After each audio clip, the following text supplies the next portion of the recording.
Agus Falteroy Panash Park Croke Park, All-Ireland football final day, and the hill is alive with the sound of Dublin. The Dublin team trying to win an All-Ireland that, is trying to recapture the greatness that was the 70s. And Galway, the champions from the West, the team that has come through and after being shaky in so many games has got here to the final, just as Dublin have. And now on Taoiseach, Dr. Gary Fitzgerald being escorted to the open stand by Dean Mulvihill, the Director General of the Gaelic Athletic Association, and indeed Mrs. Mulvihill too, and a salute for the Taoiseach.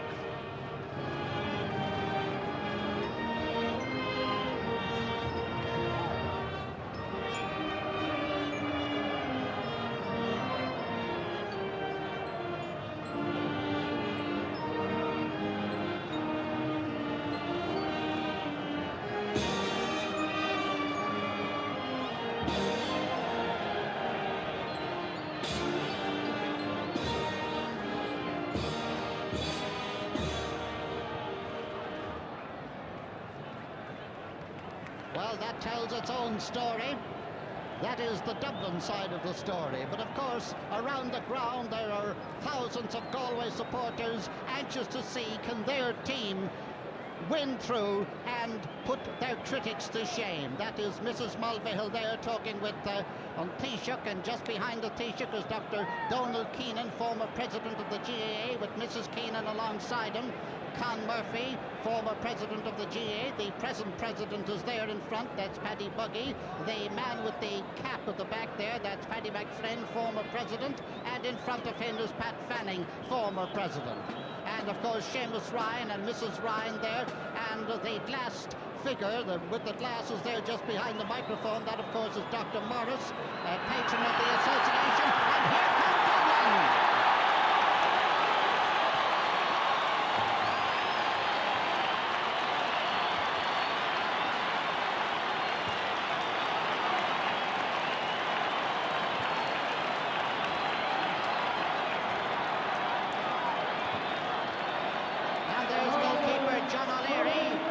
John O'Leary, who has certainly been a great last line of defence for the Dubliners throughout the championship this year. A player from the O'Dwyers. And now President Hillary is just arriving, a man who has arrived back from Tokyo this morning, but here he is at the All-Ireland final, the presidential salute.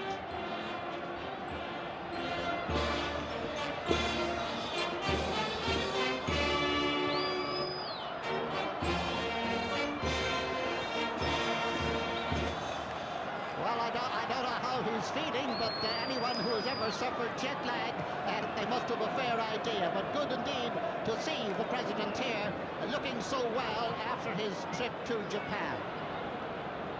But president or no president, these lads are the lads from Galway. They're the people that today is all about. I might mention that both teams will be playing as selected, and there's the Dublin captain, Tommy Drum. And strange thing about Tommy, a few years ago, Tommy was getting disenchanted with the game of football. But a friend of his, that was Joe Lawless, the late Joe Lawless, encouraged him to keep playing, and keep playing he did to be captain today of the Dublin team. And there's Brian Mullins. Brian, who is certainly a man amongst men, because 3 years ago, his car smash was so bad that it looked as if he wasn't going to live, let alone play football. And like Bob Champion, when Bob was recovering, he dreamt of riding Aldeniti in a Grand National. Well, the man who dreamt to play in an All-Ireland final was Brian Mullins, and here he's doing it today. There is Joe McNally, the youngest man on the field. Joe, who was a minor goalkeeper, and indeed had ambitions at one stage to be a goalkeeper for the seniors, but decided that he'd offer himself as an out-the-field player. He is a left corner forward, playing, oddly enough, on the oldest man on the field. And Ray Hazley, Mick Holden it is. Mick Holden, they notice Mick is wearing a glove on his right hand. Mick has had a finger amputated from a hurling accident, and indeed hurling, the game of which Mick was best known first of all. But nowadays he's a recognised defender on the Dublin senior football team. And Kieran Duff, the man who became the Kieran Duff that he always wanted to be in the replayed game at Cork Kiev, mentioning to Kieran after the game that he had played a great game, his comment was, wasn't it about time? Well, nobody could agree with that. He's always played well. He was great that day. And Anton O'Toole, the man who came back, one of the men who came back. You notice that heavy bandage on his right thigh. Well, this is the man who was on the team in the 70s and then decided he wasn't going to play football anymore on an inter-county level. They wanted a full-back and they got him, Anton O'Toole. So here we have the Dublin team complete with some of the subs anyway. There are quite a number of them, and this is a side that early in the year nobody gave a thought to as potential All-Ireland champions. Well, here they are in the final, and you can see by the jigging around that many of them are doing that, in fact, they are very, very keen indeed to get on with it. I noticed that Ray Hazley was very, very heavily bandaged. You can see him getting in there, second from the right. This is the team itself, but as they pose there, here come Galway!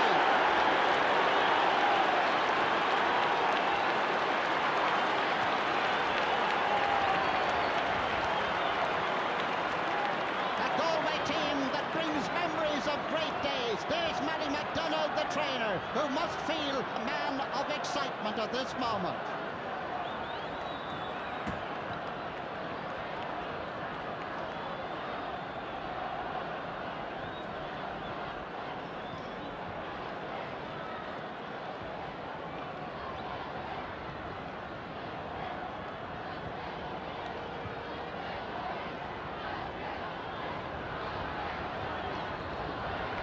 Well, the Galway team out on the field, and they are kicking the ball around, as you can see down on the right.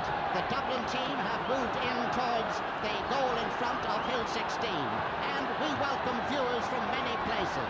BBC 2, Channel 4, SC4 in Wales, and in New York, in Boston, in Chicago, in Detroit, in San Francisco, in Cleveland, Ohio, and in Hartford, Connecticut, and Toronto up in Canada. And to this live transmission will be added delayed broadcasts and transmissions in Australia and in New Zealand. So we're one great big family today. And a special word of greeting to former Dublin goalkeeper Paddy Cullen, who is in New York looking at this. But we can get back to that later on, because these are the men from Galway with that special crest on their tracksuits. This crest to commemorate the fact that the 500th anniversary of Galway is coming up next year. And they're the Galway team with a percentage of their subs.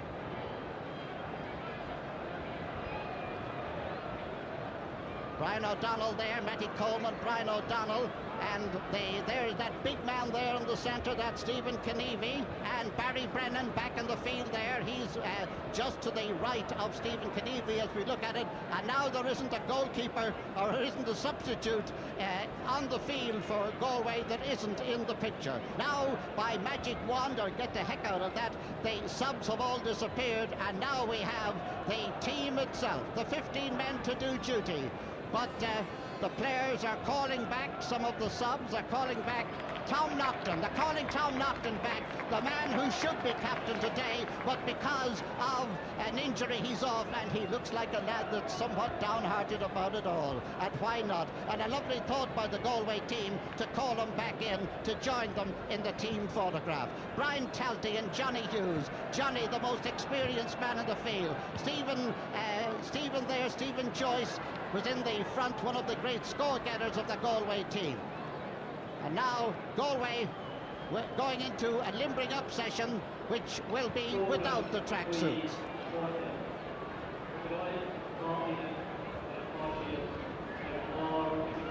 And the Dublin team, well, that's how they line out. That is the traditional way the teams line out, with a goalkeeper, 6 backs, 2 centre field and 6 forwards. But in 1983, there are so many switches around with 3 midfield men instead of 6 forwards and all the rest, that we just have to wait and see just what tactics are going to be adopted. And with Galway, well, the side is as expected. And as I said about Dublin, you never know how they're going to line out.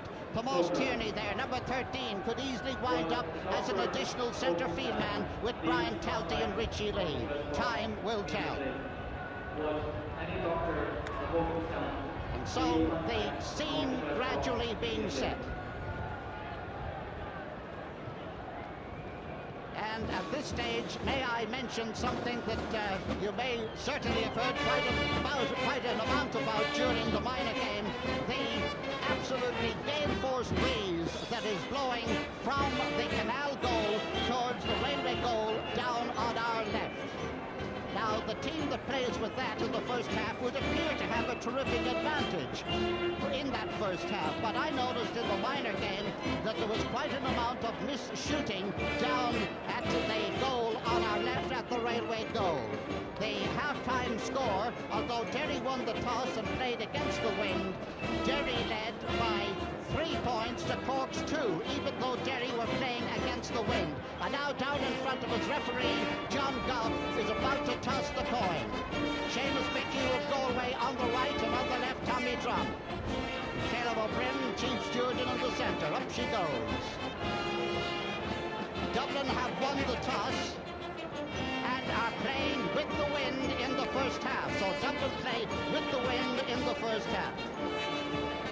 One of those gambles, as a captain gamble, that the breeze is going to go down or go up in the second half. Well, no matter what you do and you lose, you've done wrongly. No matter what you do and you win, well, you've done right. And just to give you an idea of what kind of a breeze it is, that lad, oh boy, look at how difficult it is for him to, now he's not doing that especially for us, I promise you. That is the young lad trying to hold the flag up. And look at the breeze even in the faces of these players. John Goff from Antrim, the referee. And I must say at this stage that John gave an absolutely first-class performance of refereeing in the Ulster final between Donegal and Cavan. And here's wishing him and all the players the best of good luck. And as a salute to our American friends here at Croke Park, and viewing over in the States, a selection of Washington Post has been played by the Artane Band. I was saying that Paddy Cullen is looking in New York, and I understand that Tom Heenahan, formerly of Roscommon, flew up from Los Angeles to San Francisco to have a look in too. No doubt both of them wishing that they were here.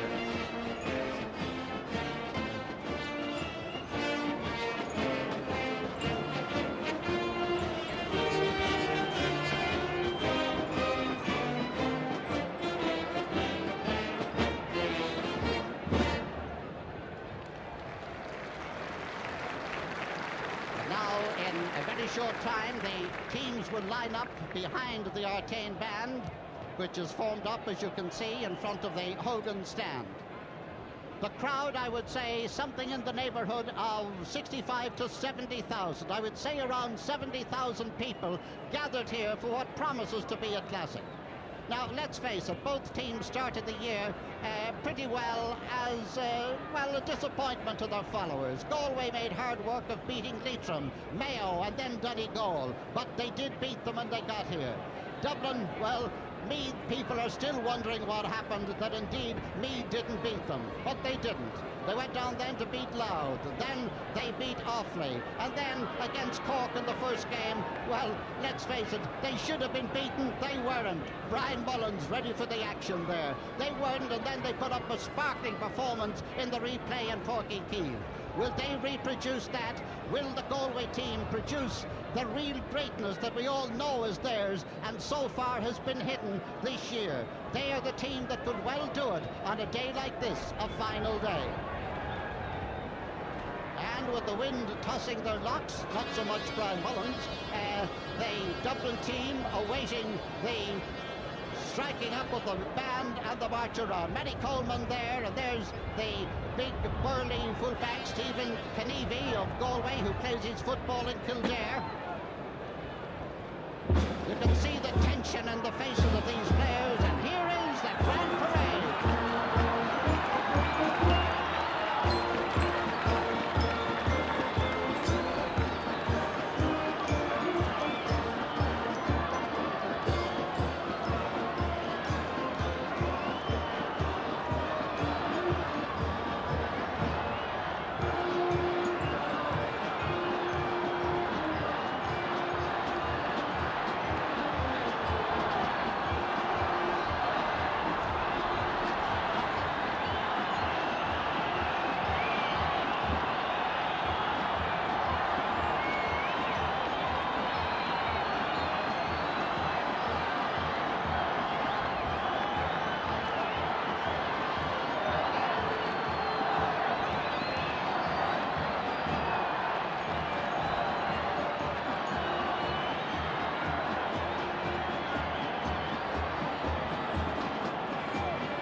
Stand to finish the grand parade as Dublin in their blue jerseys and Galway in the maroon finish this parade.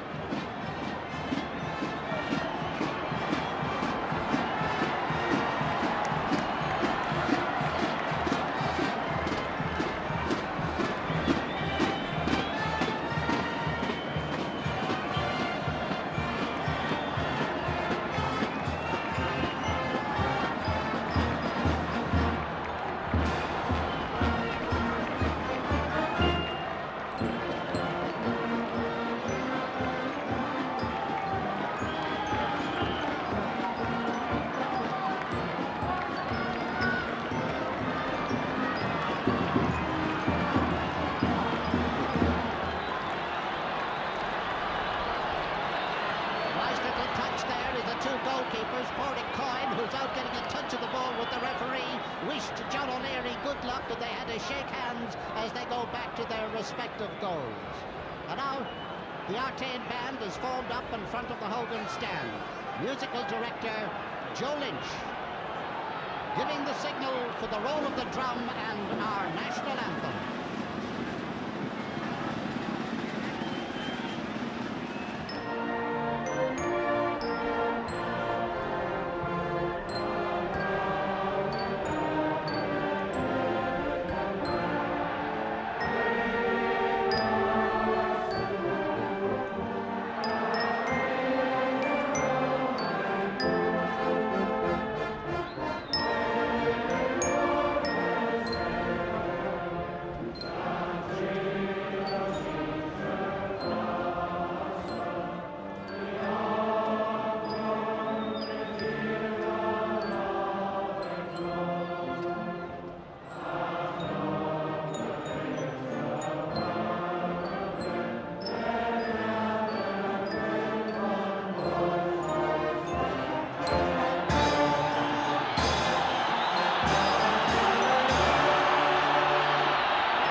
6.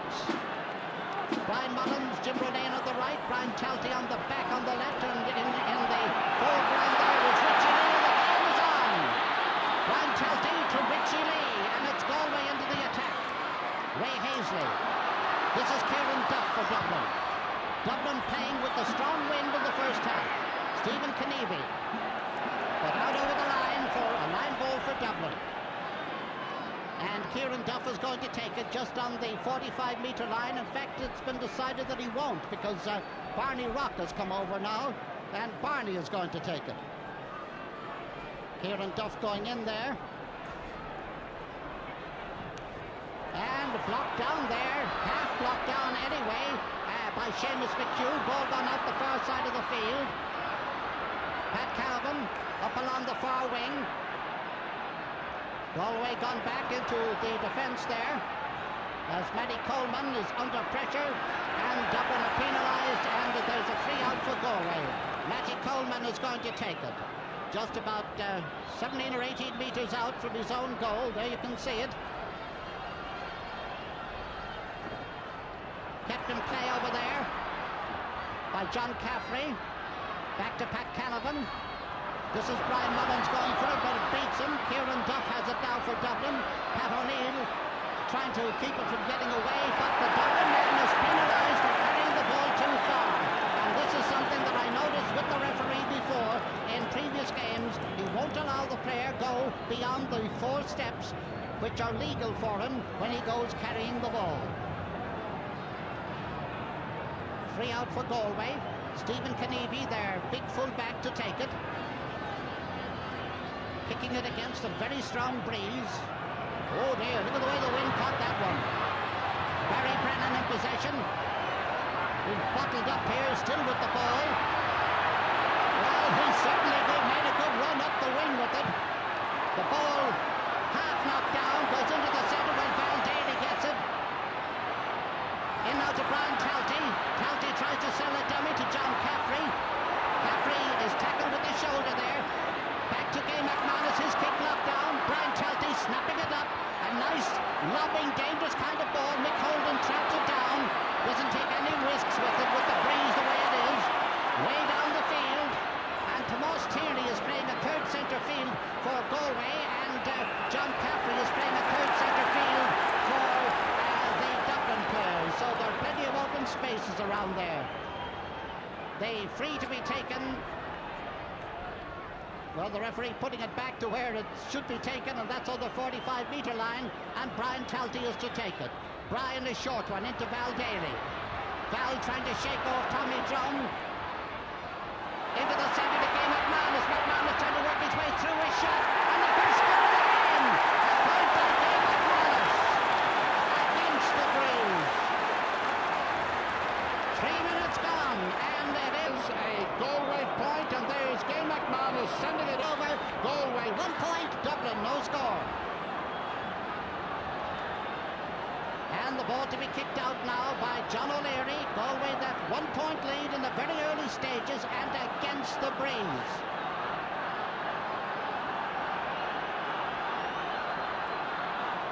John O'Leary with the kick out from the 20-metre line after a score. Brian Mullins pushed in the back, and there is a free for Dublin from exactly the halfway line. Brian Mullins takes the quick free. Johnny Hughes getting to the ball first. That's Peter Lee sending it upfield. Tommy Drum and Val Daly. Tommy Drum and Matty Coleman now. The referee penalising Galway for picking the ball off the ground, I would say, and there is a free to Dublin to be taken on their own 65-metre line, and Pat Canavan is going to take it.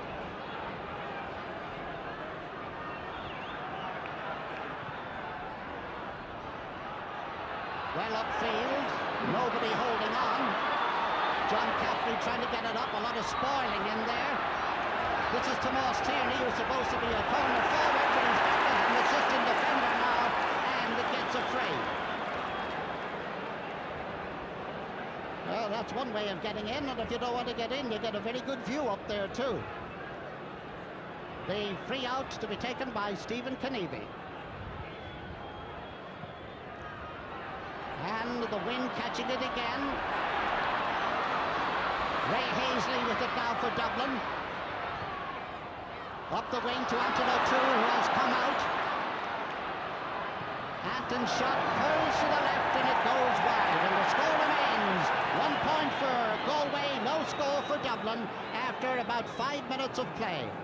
That goal down there on the left is a very tricky breeze. Normally, and even on a day when there isn't a strong wind here, there's a kind of a whirlwind down around that goal. And with the gale force breeze like we have today, it can be very tricky for players trying to score points from out the field. Corey Coyne, who had a broken toe up to about a week ago and couldn't kick a ball, takes the kick out. Ball knocked down over on the far side by Brian O'Donnell and gone out over the sideline, line ball for Dublin. Going to be taken by Pat Canavan, 60 metres out from his own goal.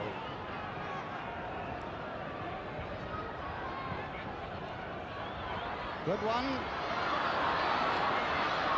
And the referee awarding a free to Tommy Conroy for a foul on him there. He was trying to tunnel his way through, and Peter Lee says thou shalt not tunnel, and well, he stopped him en route. And it is Barney Rock who is coming to take it. Barney has scored 5 goals and 20 points in the championship so far this year. Can he master the wind? It's saved by Corey Coyne in the goal. Out now to the far side of the field. Cut out there by Seamus McHugh. Matty Coleman. Right through the far side. Mick Holden comes down, puts out his boot there. And the referee is going to hop the ball. There's stalemate over there. None of that. And the referee going to hop the ball. In it goes. And it is caught over there by Brian O'Donnell, and the referee having a word with some of the players. And is calling back Jim Ronayne to put his name in the book. Another writing and Jim would go off the field. Free for Galway, Matty Coleman to take it. And once again the breeze catching the ball. Knocked down by PJ Buckley. Jim Ronayne goes back. Must have been very near the ground, but he's got away with it. And the referee, oh dear, the referee has penalised him for carrying the ball too far.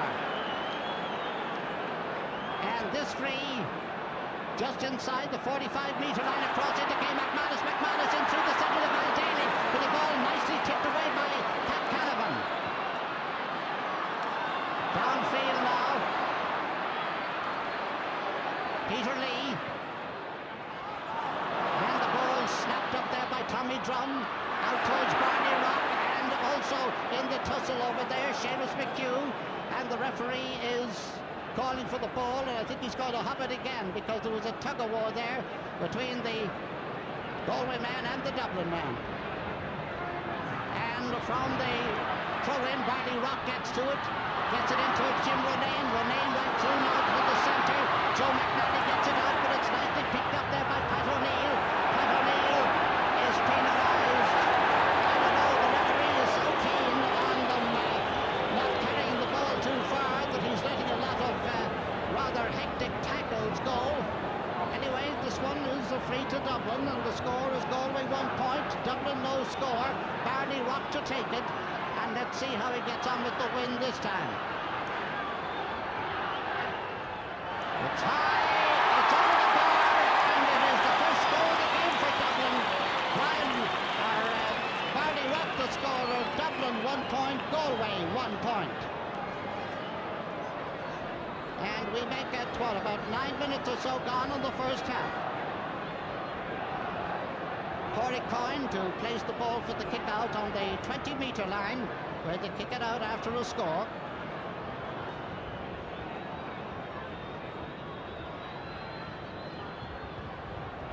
The wind catching it again. The ball knocked away off Barry Brennan as he was going for it there. Johnny Hughes. Back there is Tomas Tierney, who's not only playing a third centre field, but he's playing a seventh defender as well. He's everywhere. Kieran Duff to take the line ball just about 40 metres out from the Galway goal.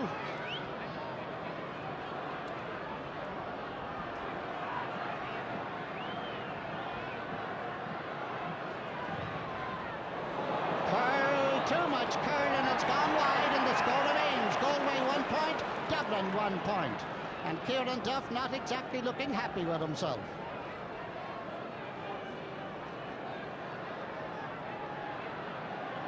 Pádraig Coyne placing the ball in the corner of the parallelogram there, from which he kicks the ball out when there isn't a score. So that howling gale may not be the terrific advantage it appeared to be, as I said before the game. This is Pat Canavan. Pat Canavan out the far side to Anton O'Toole. Anton O'Toole across the goal mouth. Barney Rock is in there. And so also in there is Seamus McHugh. And this is getting to be a little bit hectic. Seamus McHugh has gone down. Also gone down there is Joe McNally. And the referee telling him to get up. And here's a replay of what happened. And down goes the Galway man. And down also went Joe McNally. But Joe McNally being attended to as the game goes on. Barney Rock takes his shot. It's a goal! It's a goal for Dublin! A quickly taken free there by Pádraig Coyne. The ball went out to Barney Rock. And Barney tipped it over the head of Pádraig Coyne. And the score is now Dublin. But here it is again. Pádraig couldn't get back. Shades of Paddy Cullen and an All-Ireland final against Kerry a few years ago. But this one was taken legitimately. Here's how it looked. There is Joe McNally down on the ground. There is the free. It goes straight out to Barney Rock. Barney lobs it in. The ball's in the net, and we're back with the live action. Barney Brennan. Brian Talty. And there's hard tackling here today. Brian Talty brought down there, and the referee having a word with John Caffrey.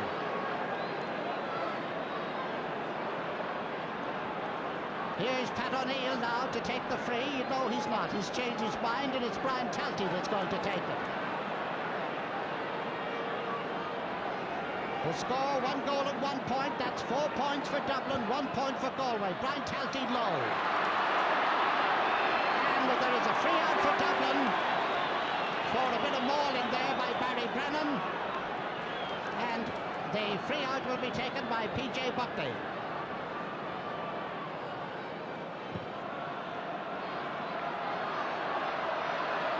Fisted down, sent further upfield by Ray Hazley, who's way up there in attack. Not for the... the referee is going to hop the ball again. Stalemate there. Stalemate. Players not able to get rid of the ball, not even to get a hold of it, so the referee decides he'll throw it in between them. In it goes. And one of the Galway men tunnelling his way out there. It's Tomas Tierney, and he's got a free, and this free will be taken by Stephen Kennedy. It won't, in fact. It's taken quicker than that by Matty Coleman. Back in now come the Dubs. Out to the left wing. This is Anton O'Toole, pretends to go right, then can't go left. Stephen Kennedy is after him. He shakes him off. His shot is across the goal mouth. It's going towards the end line, but it's kept in play by Matty Coleman. Coleman out now to Richie Lee. Richie Lee for Galway up the far wing. Ball knocked down by Tommy Drum. Stalemate over there, and Tommy Drum, I don't know how he got to it, but he did. And the referee has awarded a free to Dublin for a foul on the Dublin player after the ball was gone. The free given where the ball landed, and that free is about 50 metres out from the Galway goal.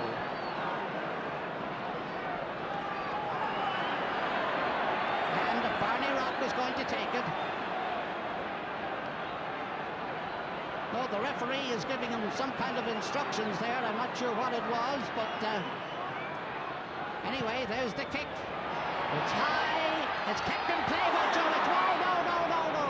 It's wide. The umpire standing back there as that ball was almost kept in play by Joe McNally, who tapped it down, but it had gone too far. Score remains Dublin 1-1, Galway 1 point, just over 15 minutes gone in the first half. Corey Coyne. Certainly Dublin have been fortunate in the misfortunes of the opponent's goalkeepers this year. Johnny Hughes getting his boot to it. John Caffrey, Jim Ronayne. Anton O'Toole coming out into the wide open space. He's now 50 metres out from the Galway goal. Up to the ring now. Barney Rock is shot, and it's gone across the goal now, then it's gone wide. Barney, one of these players that there are a lot of them in football and in hurling, that every time they get the ball, the crowd seems to ignite with a certain electricity, as he is a man who has got so many scores in the past. Up to today, he scored 520 in the championships, and today he scored that goal. His score, in fact, he has scored a goal and a point, the whole goal and a point of the Dublin total. Galway's total is 1, and I'm afraid we are going to have one of these haymaker showers before very long. Tomas Tierney, his kick knocked down by Brian Mullins, and Brian thundering after it. He's got there. He kept it from going out over the sideline, kicks it back into Thomas Conroy. Conroy with it now into the centre. This is Anton O'Toole. Anton O'Toole in towards Ray Hazley, the full of the back line. He's gone up into attack. And here comes, out on the far side, it's Jim Ronayne, a high shot, a good shot, and it's over the bar.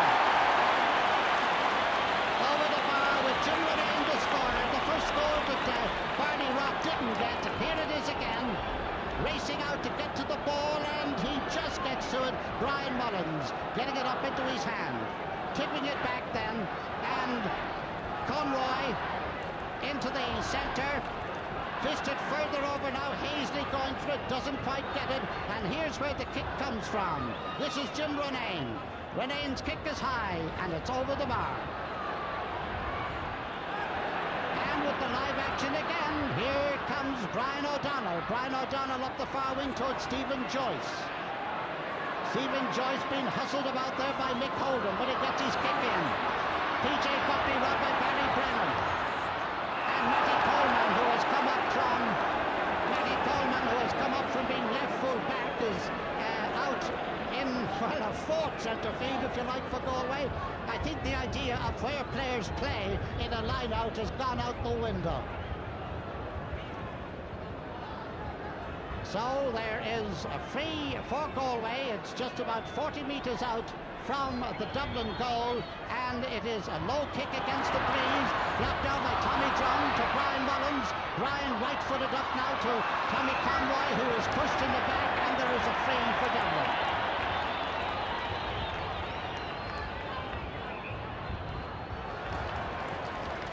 A little bit of dissent by the Galway men, so the referee moves the free up 10 metres nearer to the Galway goal, and the breeze getting stronger and more whirly-pooly, if you know what I mean.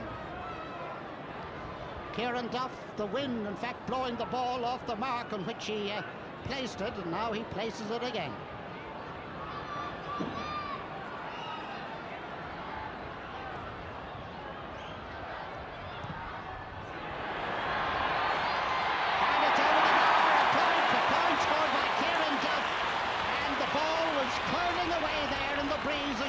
But it did go over the bar, and Dublin now lead 1 goal and 3 points to Galway's 1 point. That's 6 points to 1 after about 19 minutes of play in this first half. Corey Coyne. Low one, Barney Rock. Out to the wing, Anton O'Toole, down her searching. He gets it in now towards Tom Conroy. In there now to come away with the ball, and drop kick a clearance to Stephen Kennevy. Brian Mullins, Brian Talty is after him. Gets it in now to Jim Ronayne. Ronayne out to the wing. Tom Conroy, his kick is knocked down, and the referee awards him a free for a trip there as he was trying to kick the ball. A foot went up, and the referee, right up at the play, is awarding a free. And here comes the rain. And if conditions were difficult up to now, there's a regular service of gloves being rushed in from the sideline, from the maroon sideline and from the blue sideline. Barney Rock to take this one, and the rain absolutely lashing down as he chips it over, and Dublin lead 1 goal and 4 points to Galway's 1 point. Dublin playing with the breeze. Barney Rock the scorer of that one, and certainly the scorer in chief for the Dubliners. He has now scored a goal and 2 of their total. And looking out from the stand, you can see the rain absolutely lashing down. And heaven help the hill.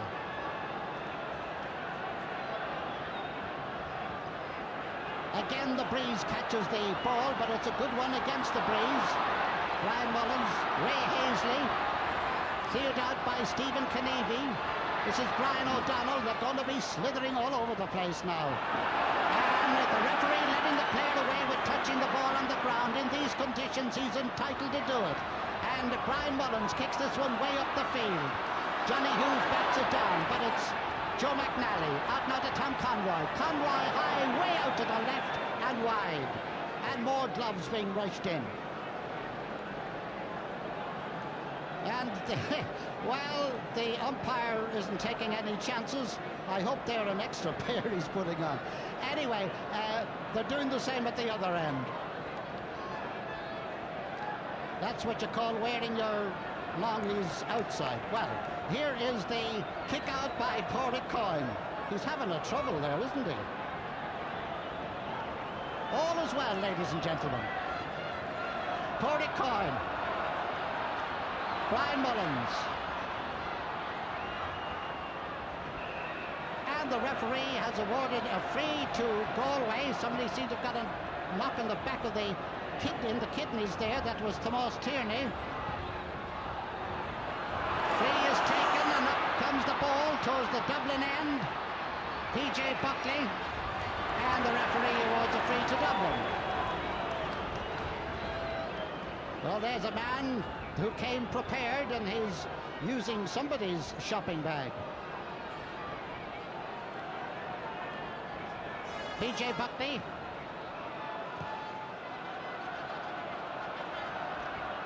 Nicely fisted by Richie Lee. They're not trying to catch the ball out there anymore.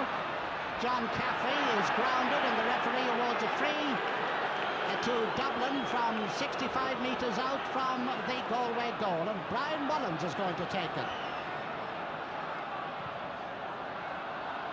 Out to this side where Kieran Duff is in position for it. Gets it. Pat O'Neill very nicely getting it away now. This is Brian O'Donnell. And he's penalised for holding the ball too long.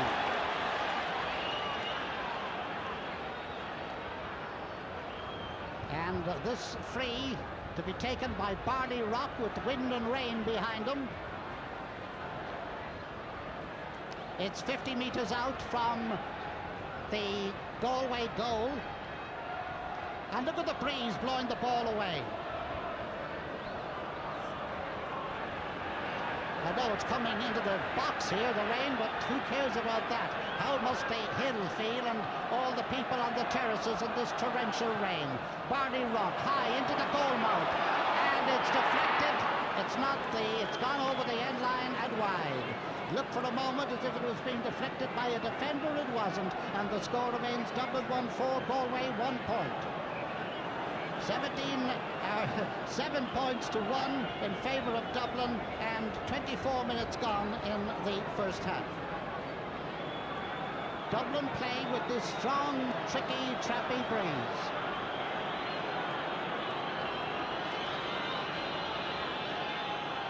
Pádraig Coyne's kick high.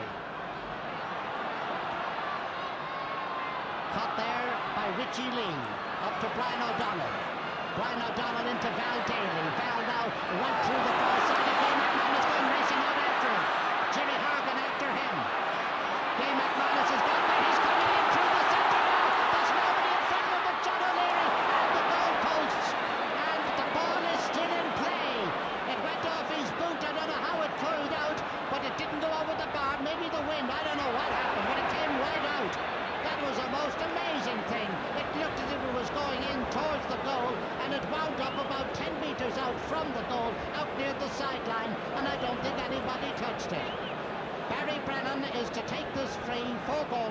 on the 13-metre line.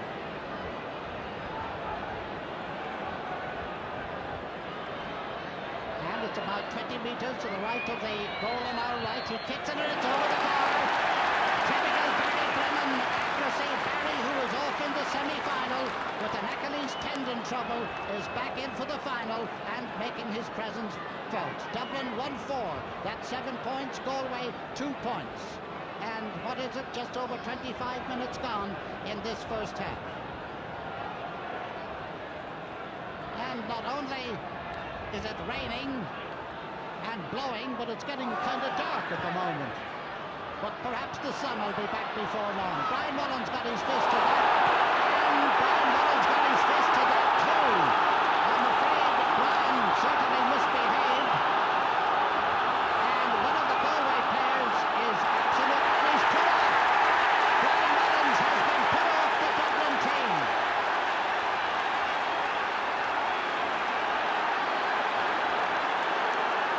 And one of the Galway players is down injured.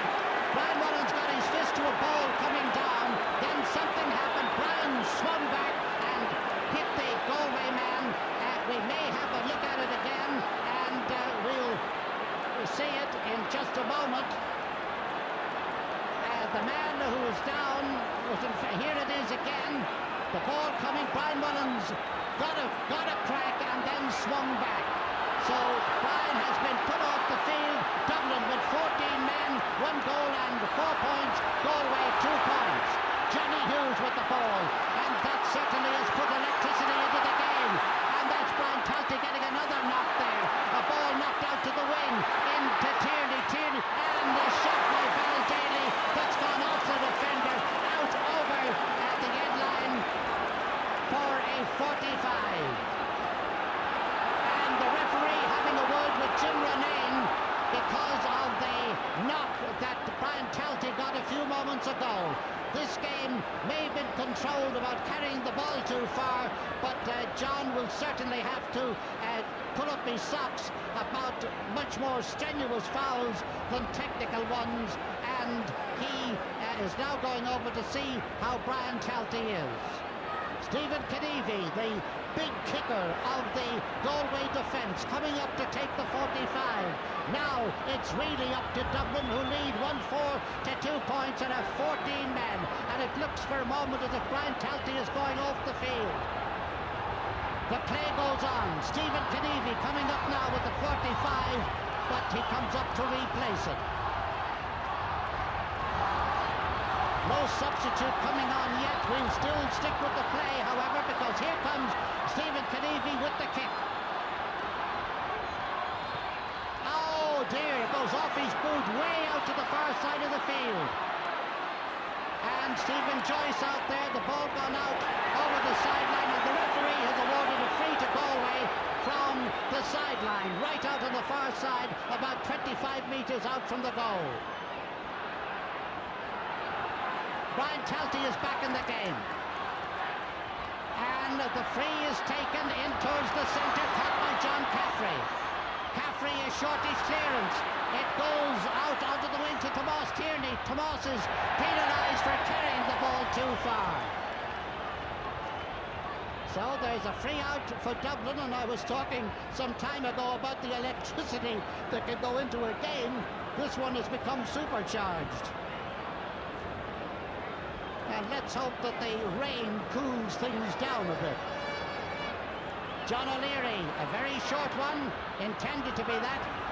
Ball attitude, and the hop completely mystifies the Dubliners. Ball comes down to Tomas Tierney, and Tomas, there is a right rugby up down here in front of us, and I don't know what the referee is going to do, if he is going to speak to the linesman before he decides what he's going to do. From up here, I know what I do, but that's not my job. And the referee is talking to Tomas Tierney and also to Ray Hazley, and he's put the two of them off, or has he? He waved as if he had. No, they're both on. Wait now, the referee is signalling to them. Wait now. The referee has sent the two of them off. Well, this is certainly dramatic and exciting and not too savoury at the moment. The ball fisted upfield, John Caffrey. Brian Talty. Coming across to get the ball now and send it up the field was Pat Canavan. Canavan well up the field. That's Peter Lee. Out now to the far side of the field where Brian O'Donnell is trying to save the ball from going over the sideline. He doesn't.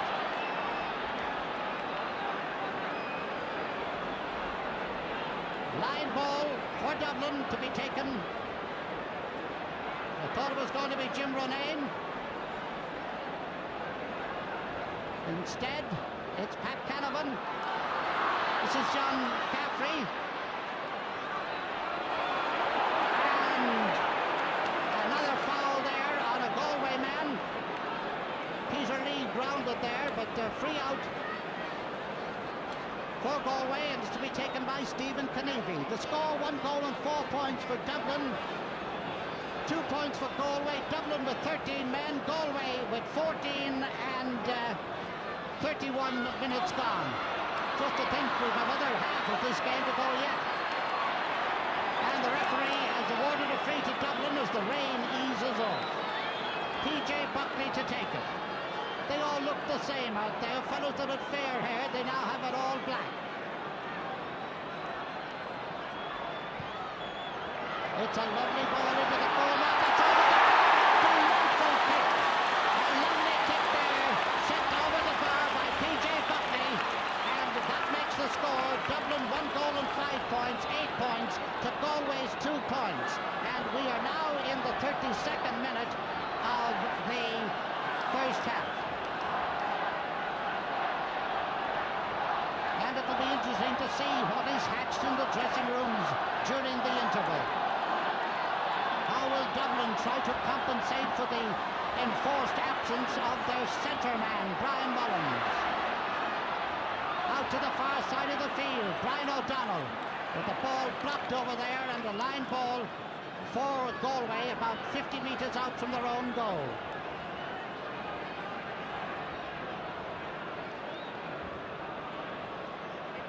Seamus McHugh, today's captain. Ball comes down to the wandering Gay McManus. Gay out this side of the field now, and Brian Talty coming racing out for it. Talty with the ball, trying to get it, and he's penalised for carrying it too far. In other words, running round in circles. 4 paces, that's the limit. And this free to be taken by PJ Buckley inside his own 45 metres. Joe McNally.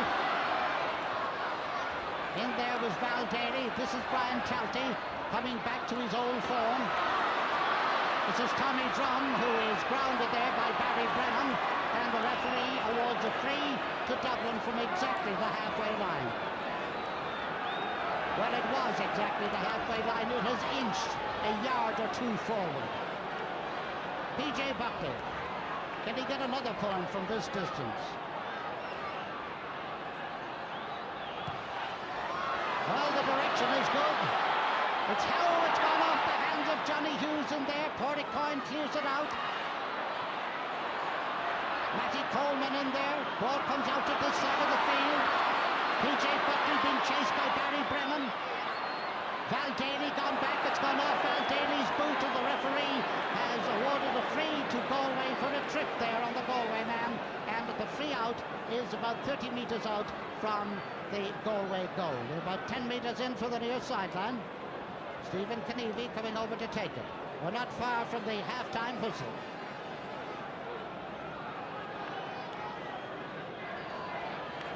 1-5 to 2 points. Dublin leading, playing with the breeze, but now playing with 13 men. Brian Talty fisting it further up the field, and Brian courageously claims it, but you can't blame a fellow for trying, I suppose, but so help me. The referee, yes, the linesman signalled that it was a referee's ball, and the referee quite rightly has overruled the linesman's decision, because it was very obviously a punch ball by Brian Talty. And Dublin going into the attack, but Stephen Kennedy getting a knock there as he was coming out. And there is a free for a foul on Stephen Kennedy, and the free will be taken. I don't think that was a deliberate swipe. I think it was an effort to block down the ball, and it's just one of those things. No way is it in the same category of some of the other things we saw earlier in the half. And, well, Al Johnson would sing, "There's a rainbow round my shoulder," but right now there's a rainbow round the hill. Dublin leading 1-5, Galway 2 points. We're near half-time. They were going to have a free out for Galway, and I think then we're going to have the half-time whistle. Johnny Hughes is going to take the free. The sun is coming out again. The breeze is still there. The rain is gone. And Johnny Hughes is going to take the free. Johnny, the oldest man on the field, playing on the youngest man on the field. Out now to Brian O'Donnell. Brian O'Donnell racing up the far side. This is Stephen Joyce. Stephen Joyce in now to Richie Lee. Richie Lee roots it out to the far side. The effort broken up. Peter Lee this time for Galway. Held in the centre by Tommy Drum. Out now to Kieran Duff. Tommy Drum rushing up to be of assistance if required. But Kieran Duff sends it high up the field. Joe McNally out to the wing to Anton O'Toole. Anton O'Toole back across into the centre to Tommy Conroy. Conroy, the ball just won't come up for him. Ball breaks now to Caffrey. Caffrey is tackled, and Stephen Joyce opens up the movement. Oh, Jerry Hargan put his hand up for that, and he found inches into his fingers. Cleared the ball down this side of the field, off Pat O'Neill, and there's a line ball for Dublin. Well, we make it about 37 of the 35 minutes gone. Referee calling for the ball. It is half-time. Half-time in an All-Ireland final that certainly was torrid. The score, Dublin 1 goal and 5 points, Galway 2 points. It was surely I noticed Brian Mullins coming over and saying a word to Brian Talty, and now Brian is coming to rally up the Dublin team as they go in. Galway going in to try and pull the lead down. And so we have Dublin in the lead by 8 points to 2.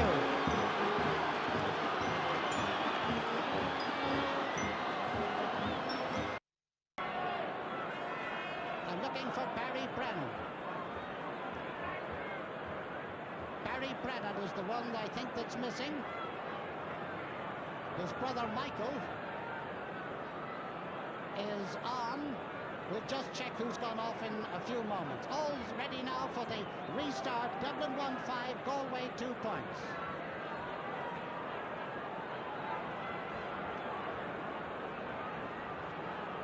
And the referee checking round to see that there are 13 and 14. He'd want a chartered accountant to find out who's playing here. So John Goff gets ready to throw the ball in, and away we go. And Michael Brennan in there, so also is John Caffrey, and John Caffrey is fouled, and there's a free for Dublin. John got a knock on the face there. And the free to be taken. In fact, Barry Brennan is there. It's Brian Talty who's gone. Brian Talty who's gone off. Brian must have suffered from some of those knocks that he took in the first half, but Brian is the one who's missing. P.J. Buckley. Ball caught by Michael Brennan. P.J. Buckley being chased by Barry Brennan. Intended pass that didn't go where it was intended, but it's gone somewhere else. Barry Rock has got in there in the middle, and the referee has blown his whistle and has penalised Barney for allegedly picking the ball off the ground. Seamus McHugh to take it. Remember, Galway playing with the breeze in this second half.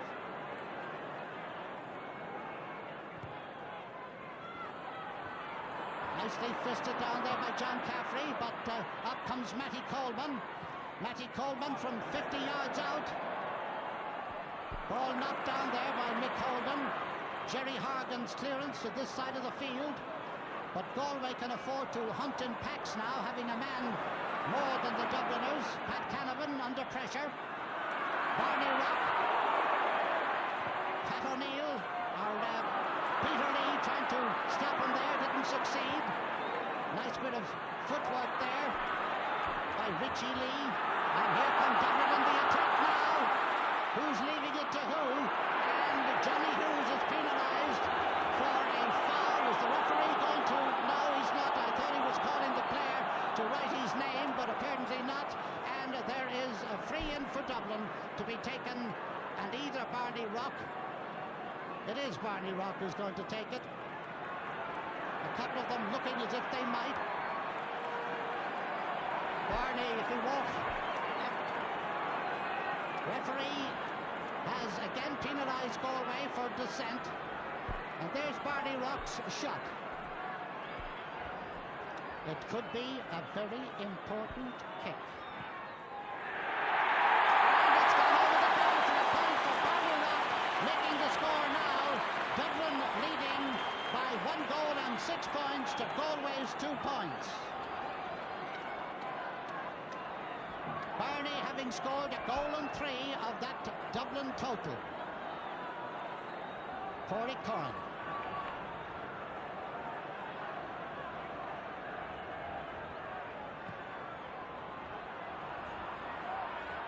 Nicely fisted on there. The intention was good, but it didn't quite come off for Michael Brennan. PJ Buckley to take the line ball for Dublin at their 45-metre line. Dublin leading 1-6, playing with 13 men. Galway 2 points, playing with 14 men.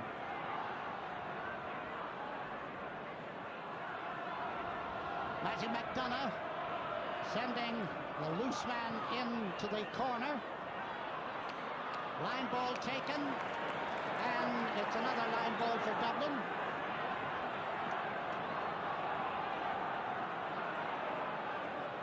Being taken on the halfway line.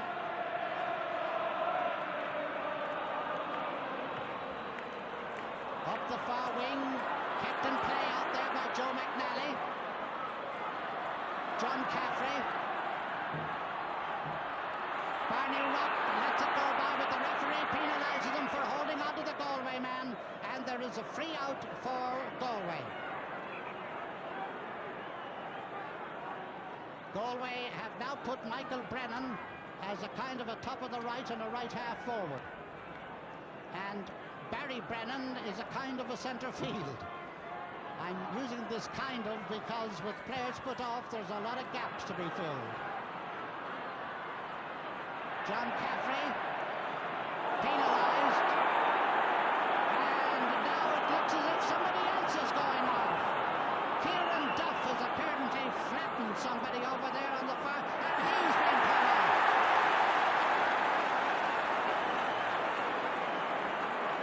Well, that was completely off the ball. I must say I was following the play on. This is what happened. We look at it again. And there was, oh, yes, there was a kick there in that, and Kieran Duff has been put off. Now let's get back to the counting. It's 12 Dublin and 14 Galway. That's Pat O'Neill. Matty McDonough with them. The scoreboard says Dublin 1 goal and 6 points. Galway 2 points. You know, a fellow in a blue jersey could get lonely out in the middle of the field, the way things are going. Kick taken. Ball held by Tommy Drum. Tommy Drum being chased by Barry Brennan. And the referee penalises Barry Brennan for a push in the back. Free to Dublin. PJ Buckley to take it. And talk about having your backs to the wall. 1, 6 and 12 men against 2 points and 14 men. If it wasn't so serious, it would almost be funny. But this is an All-Ireland final. And this is the kind of sideline traffic that one has to sit down and think, did you ever see it before? Ball in the centre of the field. Tommy Drum. And this is Joe McNally. And that is a point for Dublin. And Joe McNally is horrified that he didn't send it into the net, but he did send it over the bar. It looked as if Cormac Coyne was caught napping again. Here's the replay now. That's Tommy Drum with the ball, bursting his way through, sending it up now to this side. The play is back here, and Joe McNally getting that point on the replay, but back in the real action. Dublin pressing, but broken up now by Pat O'Neill. Back down it comes. This is Richie Lee. And it looks like Michael Brennan tried to get it through here, but he doesn't. Stephen Joyce beats him to it. That's Mick Holden. That's Joe McNally. That's Johnny Hughes. Dublin man down injured back there. High ball in towards the goal mouth. John O'Leary, oh dear! An intended pass. It was a pass all right, but the man PJ Buckley wasn't expecting it. Anyway, he gets a kick, but it goes out over the sideline, and it's a line ball for Galway. One of the Dublin men injured off the ball on the far side of the field. And it's Barney Rock. Stephen Kennedy.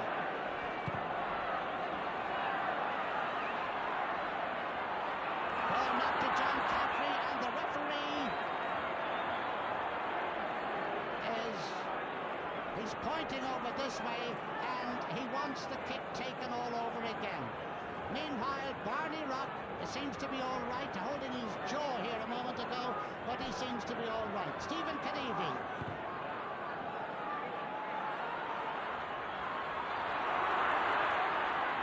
Jim Ronayne in there. This is out on the wing is Joyce. Stephen Joyce gets it now to Gay McManus. Gay McManus across into the centre, and a high kick by Pat O'Neill that's gone wide.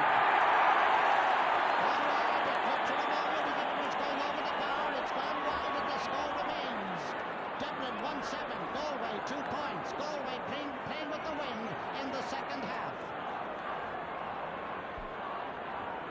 Galway have yet to score in this second half, which is 9 minutes old. And the Galway crowd chanting, Galway, Galway, Galway. John O'Leary's kick out over the sideline, line ball for Galway. Barry Brennan to take this kick, 35 metres out from the Dublin line on the far side of the field.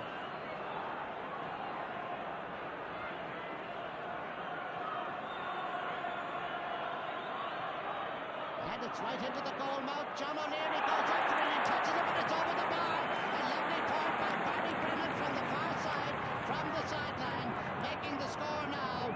Dublin 1 goal and 7 points. Galway 3 points. That's Barry's second score of the game. 7 points between them. 10 minutes gone in the second half. John O'Leary with the kick out.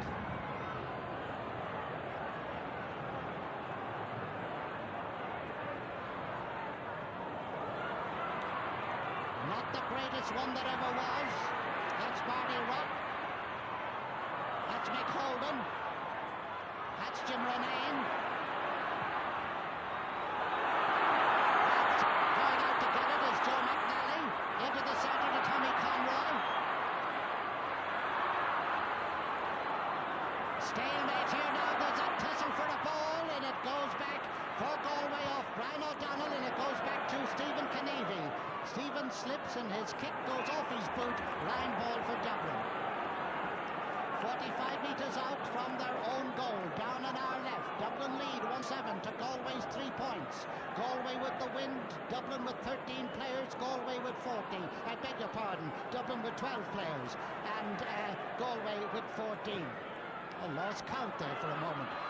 John Caffrey feeling that ball is held. And there is a free. And the referee is going to write one of the Galway players now for holding. That's Pat O'Neill.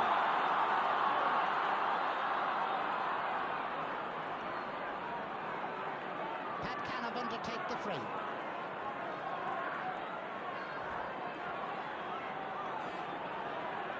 giving a signal over to the left, which probably means he's going to kick it to the right. No, it doesn't. He kicks it to the left. Anton O'Toole coming out from out there too was John Caffrey. Caffrey getting the referee has penalised Dublin, and there's a free out for Galway. Foul hand pass there. Stephen Kennedy. That hop. Oh, there was a skinny hop. Out comes John O'Leary, the goalkeeper. Well, the idea was good. This is Val Daly now. Val Daly bottled up, and the referee has awarded a free to Galway from the 20-metre line. And Stephen Joyce is coming out to take it. This is one of the type at which Stephen is so adept.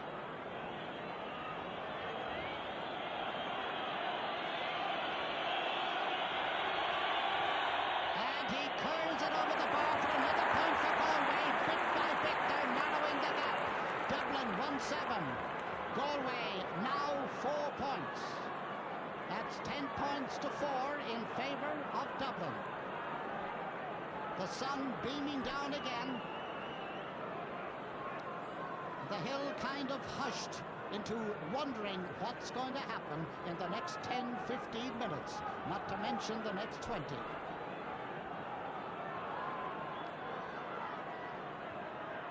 John O'Leary's kick right down the centre this time.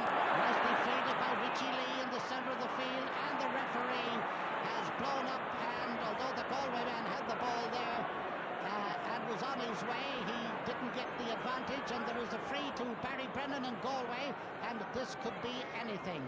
This one now about 70 metres out from the Dublin goal. Lovely ball into the goal mouth, held in there by Jerry Hargan.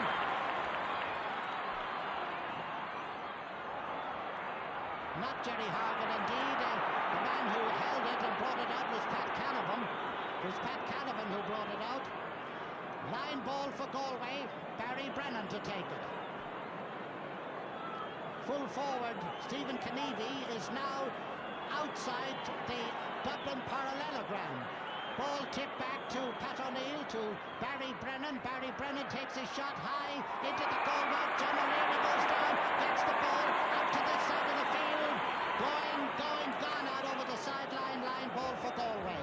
Galway naturally doing all the pressing now with the wind and with the benefit of 2 extra men. Stephen Joyce into the centre. A ball almost deflected in there by a Dublin hand. PJ Buckley into the centre of the field, but this is Matty Coleman, who was all alone. And the ball held in there by Pat Canavan. High one upfield. Joe McNally getting it. 5 Galway men around him. He's looking for Dublin. He searches it. Didn't run it on. Pat O'Neill is after him. Still Anton O'Toole. Anton goes down. Says it's a free, but I think he might get a few marks for an old-fashioned dive. That may be uncharitable, but it did look that way from up here. And to take this free is Barney Rock. Here comes Barney now. His kick, it's in, and it's over the bar. It might be goal, deflected up over the bar, and Dublin now lead 1 goal and 8 points to Galway's 4 points, and here's the replay. It looked innocent as it went in. It could have been a mortaler, instead it was a venal. 11-4 in favour of Dublin. And this is Brian O'Donnell. He's going right through. He sends it across the goal.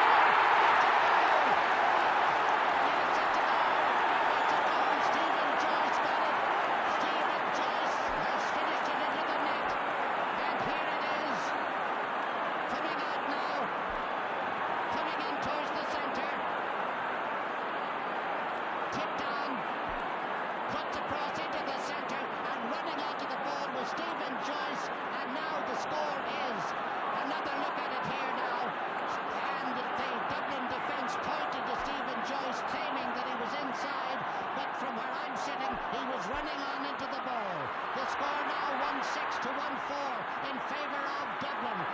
this. 1-8 to 1-4, I should say. Now it's to 1-5. 1-8 to 1-5. As that one is sent over the bar. Matty Coleman moving up there with that one. 1 goal and 8 points for Dublin. Here it is again. High over the bar. And now the gap has been narrowed to 3 points. 1-8 to 1-5. 11 to 8. It sounds like a price. It's not. It's the score. John O'Leary standing back now for the kick out. Into the centre of the field. Jim Renane. Joe McNally. Back to Jim Renane. Trying to find a space up for Barney Watt to get into. He's got in there, but Johnny Hughes is there too. Ball across now, Pavardine for Galway. Out the far side to Barry Brennan for Galway. Through the centre to Gay McManus. Barry Brennan. Gay McManus. John Caffrey coming up to get to him. Still Gay. Across to Brian O'Donnell. O'Donnell takes a shot. It's high, and it has gone just wide. Just barely wide. And I think it's John Kearns who's come on the Dublin team. And gone off is Tommy Conroy.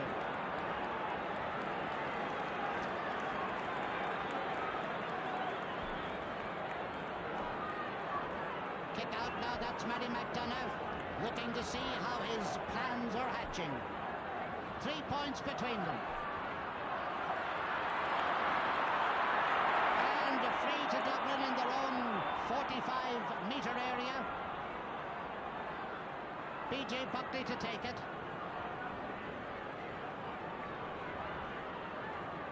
11 points to 8.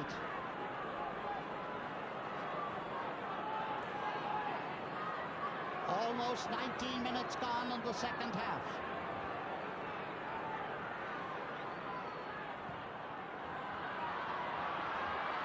Johnny Hughes doesn't get it.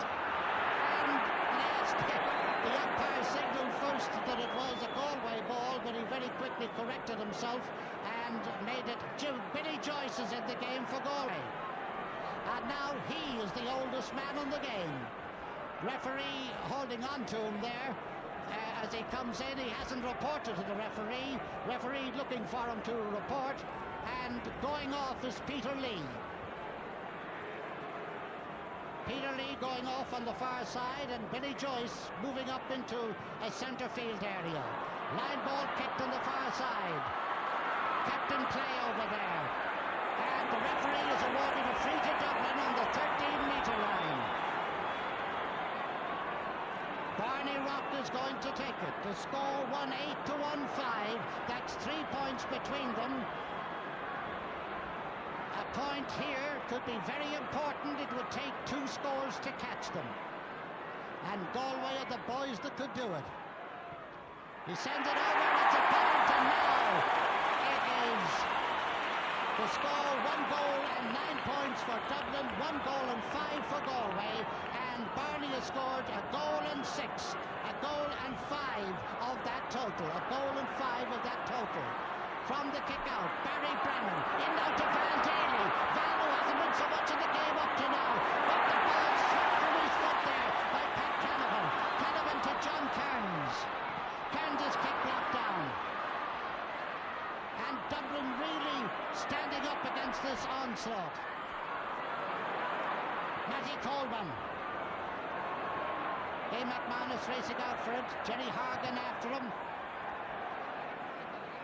Ball has gone over the end line. The players are signalling it wide. Now the umpire signals it wide. 4 points between them. 21 minutes gone.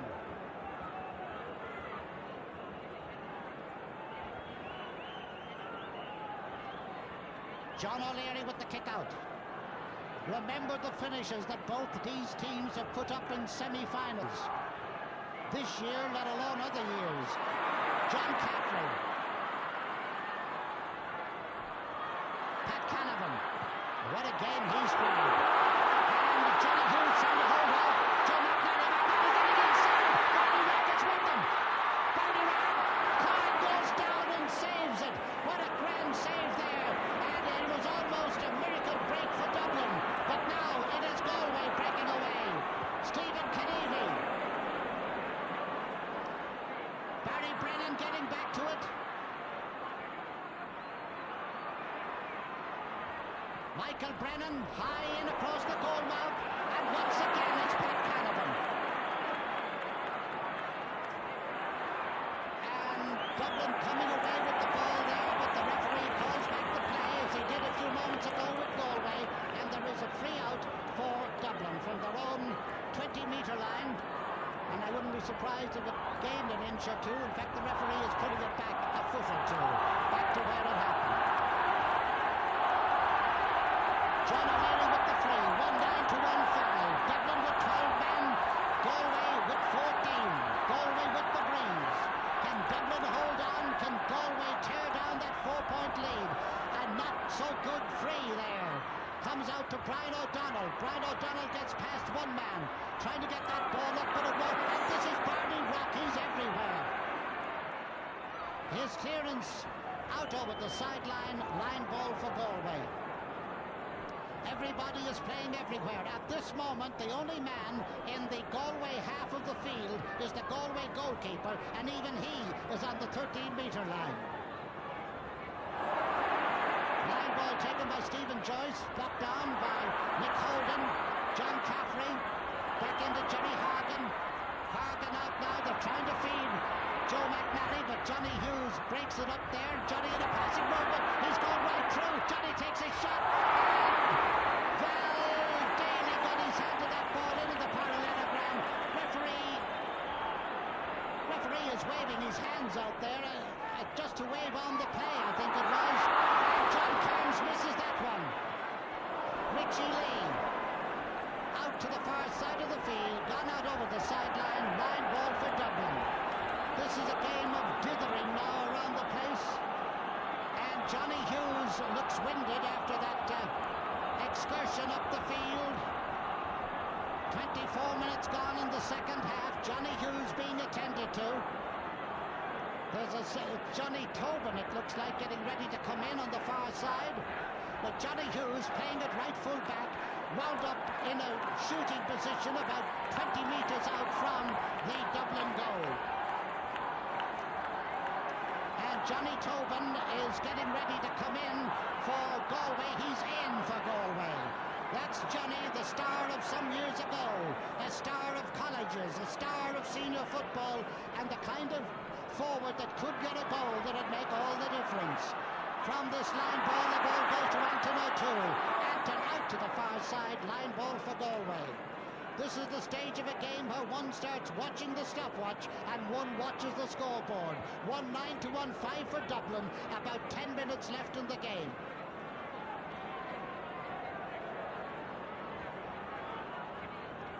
Pat O'Neill. Fisted down. Matty Coleman. And out over the sideline, line ball for Dublin. Now Galway would want to get a grip of this game in the next few minutes. 1-9 to 1-5. Dublin leading. Galway with everything in their favour at the moment. Elements and numerical supremacy. PJ Buckley getting plenty of encouragement from the sideline there.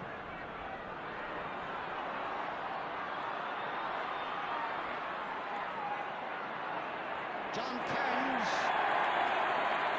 gets a free over there. Referee goes over and points for a free. And one of the Galway men, I think it's Pat O'Neill, who is down with an injury. Pat, who had a gammy ankle a few weeks ago, and it looks as if it's come against him. Yes, Pat O'Neill is going off the Norris lot. Takes more than a gammy ankle to knock Pat out.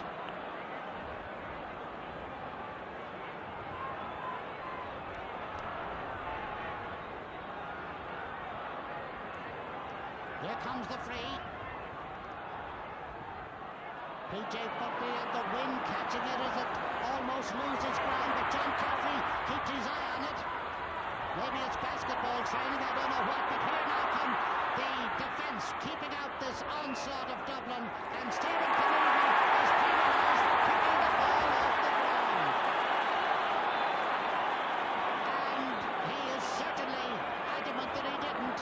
I don't know what the words are, but I can get the tone. Barney Rock placing the ball for the kick.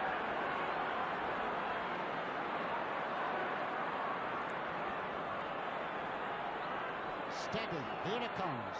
Over the bar and the point for Dublin, increasing their lead. Dublin, 1 goal and 10 points. Galway, 1 goal and 5. About 8 minutes left in the game. 5 points between them.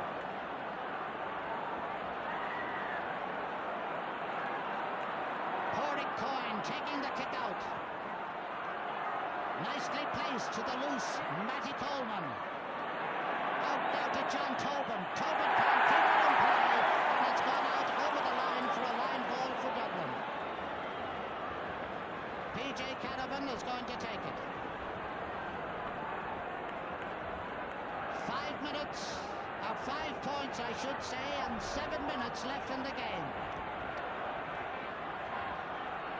5 points between them. Ball gone out over the sideline. Dublin appeal for it. It's optimistic because it was obviously a Galway ball. Stephen Kennedy to take the kick. Galway swinging totally into attack now. Horgan doesn't quite hold on to it. He's after it again. Ball comes loose. And this is John Tobin. His kick is knocked down. Ball tipped back now to Brian O'Donnell. Brian's kick is high and probing. Fisted, oh, it's gone wide. A fisted effort there that could have turned the game right around. What a lovely probing ball Barry Brennan sent in. High, lobbing, dropping in, inviting the fist. Here it is again now. Let's have a look at it. And the kick knocked down. Comes out. And is about to be dropped in towards the goal mouth. Here it is. Hands go up for it. It's fisted in. Martin Brennan, or Michael Brennan, was the one who touched it. But back now come the Galway men again, and here's Michael Brennan taking his shot across the goal mouth. It's over the bar, and it's a point for Galway. A point for Galway, and it was scored by Michael Brennan, and that makes the time 29 minutes. The score, Dublin 1-10, Galway 1-6. 13 points to 9, 4 points between them. And there's another substitute coming on in a moment for Dublin.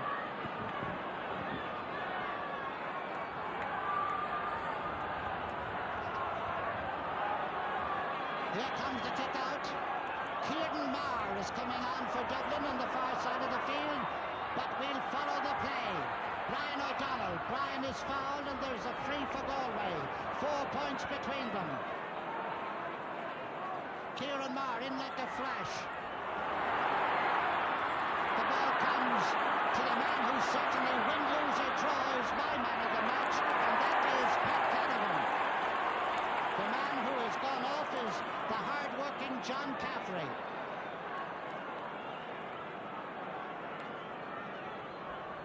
Referee has awarded a free to Dublin just inside their own 65 metres. Dublin slowing things down, shall we say, at the moment, because every second could be valuable to them. 4 points between them and less than 5 minutes left in the game. Dublin with 12 men holding on. And here come Galway. Brian O'Donnell up to Billy Joyce. Joyce tipping the ball through to Barry Brennan. Barry Brennan into the centre to John Tobin. Tobin takes a shot. It's high, and it has gone wide. It all built up to a point that would have been so valuable, but it just dwindled away and it went wide. Under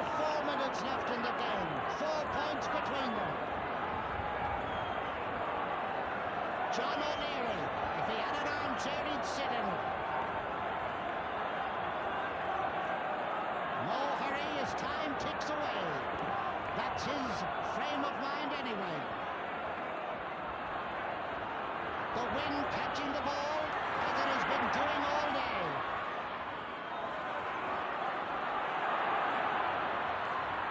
And away come Dublin, but the coming away is blocked up by Matty Coleman. Matty into the centre. Brian O'Donnell with it now. Brian fisting it out to Billy Joyce. Billy Joyce out to this wing. And going through with it, Seamus McHugh. A point that's over the bar. Seamus McHugh narrowing the gap. The score 110 to 17. 3 points between them. 3 minutes between Dublin and an All-Ireland title. Well, they're whistling. Here's the replay of it again. The ball coming in now. Kicked out to Billy Joyce. Joyce out now. While Seamus McHugh comes through, he sends it over. Well, 3 points between them. From the kick out, the ball comes to Barry Brennan. Barry Brennan to Billy Joyce. Joyce going right through. He sends one in towards the goal mouth, and Coleman's shot is brought down. Ball goes out onto the wing. Stephen Joyce is out there, but the ball is batted away by Jim Ronayne, and there's a line ball for Galway. Gone out to take it is Barry Brennan. Time ticking away. 3 points between the teams. About 2 minutes or a little bit more left of the game on my stopwatch. Barry Brennan to take the kick. He curls it in. He sends it, and he sends it over the bar. Over the bar for a point, and that makes it now Dublin 1 goal and 10 points. Galway 1 goal and 8. 13 points to 11. And now Dublin are in the danger zone. A goal now could turn the game right around. They were victorious against Cork at this stage. Not victorious, but they got a draw against Cork at this stage. Can Galway do to them what they did to Cork? Kick out into the centre of the field. Grabbed out there by John Kearns. His kick is blocked down. Ball out to this side of the field, over the line. Line ball down in under a sear. It's a Galway ball. Seamus McHugh to take it with about a minute left of the game. 2 points between them. In it goes now to Stephen. Stephen Kennedy is brought down, and there's a free for Galway. 40 metres out from the Dublin goal. And what are they going to do? Lob it in and try to get a goal out of it. That's what they must do at this stage. Surely. Stephen Joyce to take the kick. 110 to 1-8. 2 points between them. He kicks it high into the goal mouth. It is brought down, fisted out to this side, and eventually cleared out. Going to the sideline, over the sideline, line ball for Galway. Time ticking away now. Referee looking at his watch. Dave McMahon is to take the shot. 2 points between them. It's across the goal mouth. It's held in there by the Dublin jersey. It is held by PJ Buckley, and there's a free out for Dublin. And there are a bunch of, I don't know what, coming charging into the field. Yahoos, I think is the word, coming through on the right here. And they are, well, they're disappearing very, very quickly. They thought the game was over, and they've broken in over one end here at the canal end. Free out by John O'Leary. Out to this side of the field. Held in there by Tommy Drum. Drum's kick is blocked down. He gets to it again. And it's gone out over the line. Line ball. And we're over the 35 minutes. 36 minutes gone in the second half. Dublin 110, Galway 1-8. The kick is taken by Brian O'Donnell. This is Game McManus. His kick is blocked down and deflected out for a 45. So Galway keep up the pressure. And we must be very, very near the final whistle now. Referee having a word with Marty Coleman to tell him that this is the final kick of the game. Joe McNally has heard him. He's dancing around. He must get a goal direct.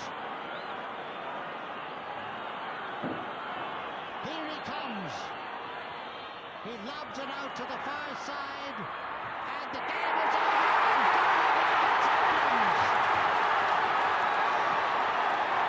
And the crowd are absolutely streaming into the field.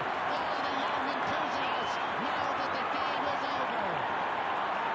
And so 12 Dublin men have won the All-Ireland with the score of 1 goal and 11 points to Galway's 1 goal and 8. That was a narrow victory indeed. 13 points to 11. That is the score, and it was a game that was full of excitement, certainly drama in the end. The first half was one of those halves that you'd like to forget because there was an awful lot of back-swinging and nastiness, but the nastiness disappeared when the chips were down in that second half, and Dublin won 10 and Galway won 8.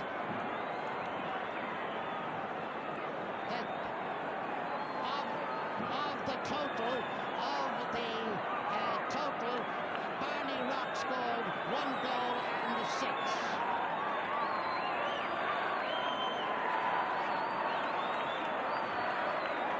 The final score was 2 points between them, 13 points to 11.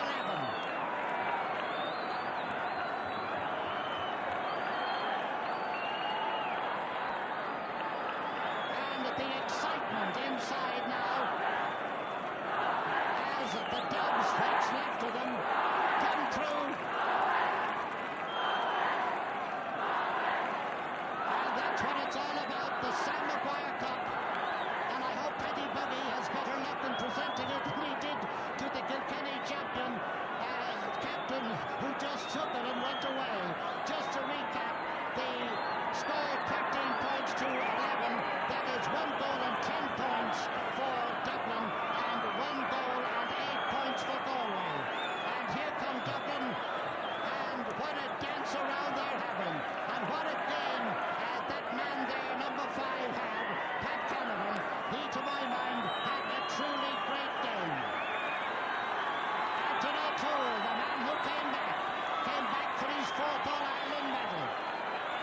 And I must say, I know somebody is going to write in and tell me I'm wrong, but I can't remember 12 men winning in All-Ireland. Maybe they did, but that's what happened here today.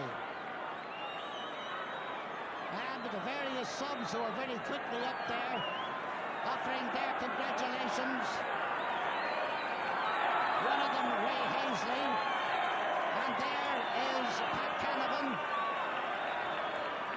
Brian Mullins coming through. Brian, who was banished in the first half, which is a polite word of saying put off.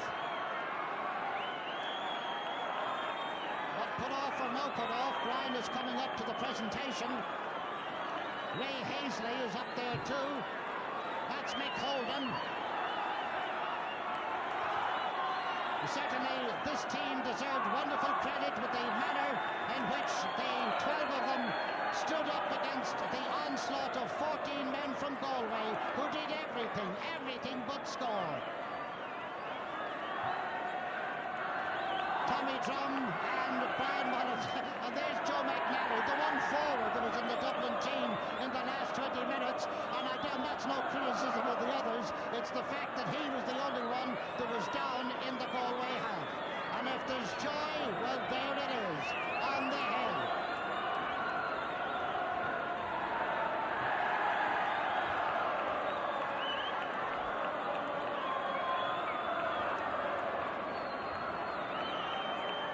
Now they're trying to get room to present the Sam Maguire Cup. Here's Kenny Duffy, president of the GAA. The clear agus tua, Fogard agus the Balla Clia, Tashkambu Shavi Aka, the Grave Nahirn.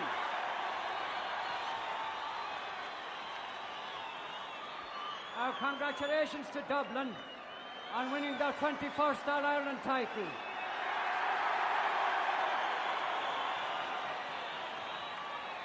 They are coming of age. At the beginning of the year, few could visualise them winning a Leinster title, let alone say the All-Ireland Championship. Great credit is due to their team their mentors, and everyone concerned with this victory. To Galway, we say hard luck. The weather spoiled the game as a spectacle, and you did not play as you might like to do. I now congratulate Dublin again and present the trophy to their captain, Tommy Drum. And so it's a Leinster double. Kilkenny in hurling, Dublin in football, and there is Sam.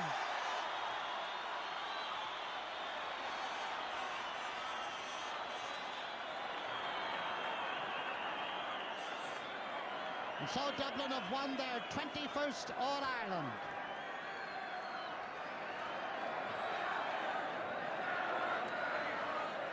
And here's Tommy Drum, if he can get a word in edgeways.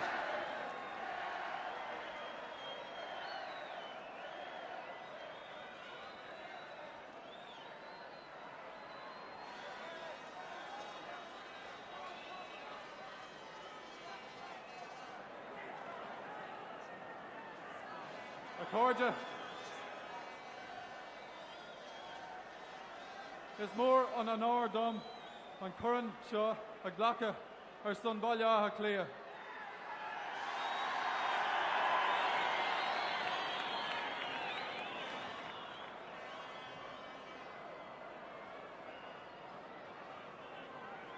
Friends, I'd just like to start by saying I wish you'd all give the Galway team a very, very big round of applause for a brilliant game here today.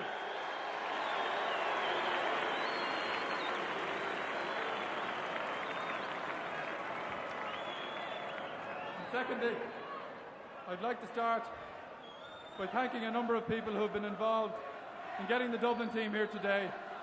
Primarily, I'd like to say thank you to Kevin Heffernan, Donald Colfer, Lorcan Redmond, Tony Hanno, and everybody else who was involved in the Dublin setup. I'd like to say a special word of thanks for Brian Mullins for making such a big effort to come back.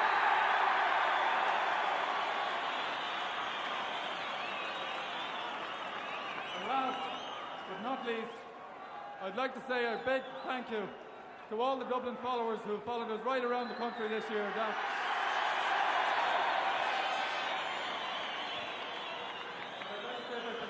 Anybody, it's not because of their lack of commitment to the whole thing, it's just because the excitement is taken over here today. Thanks very much indeed.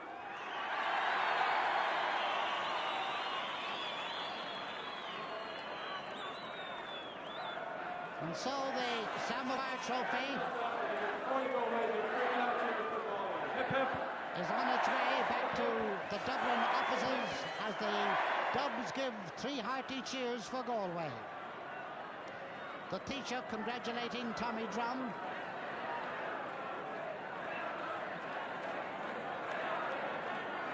Dub for Dub.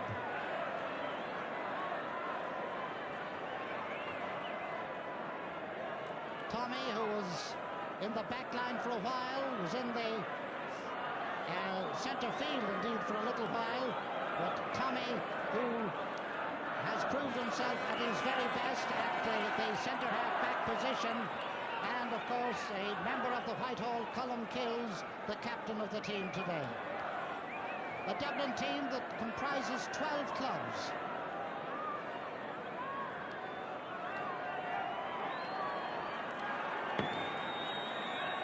And down comes the Sam Maguire through the crowd. And once again, the players have to endure the tussle to get down to the dressing room from their position in receiving the cup. Tommy Drum has kind of let it disappear from his holding anyway. And indeed, the subs have taken over.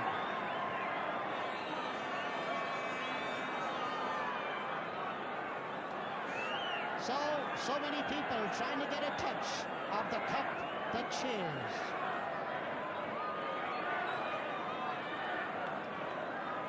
But I will have a little bet with anybody that there is no way the Dublin team are going to head for the dressing room without first heading over to pay homage to the hill. We said at the beginning that the hill was alive with the sound of Dublin.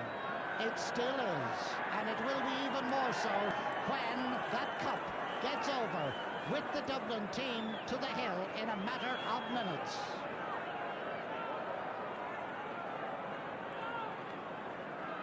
As a matter of fact, the crowd on the field don't seem to have quite got the message. They're trying to waft them towards the dressing room, but the team has taken over now, and they are heading for the hill.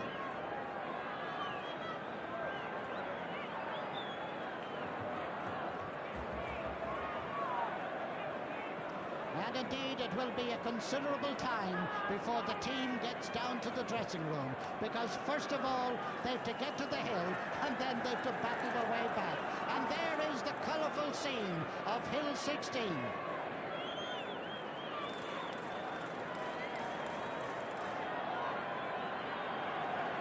And now the team beginning to get a bit of pace into their effort to get down. They are absolutely covered up by the followers out in the middle of the field. Somewhere in there is Sam Maguire, the Sam Maguire Cup.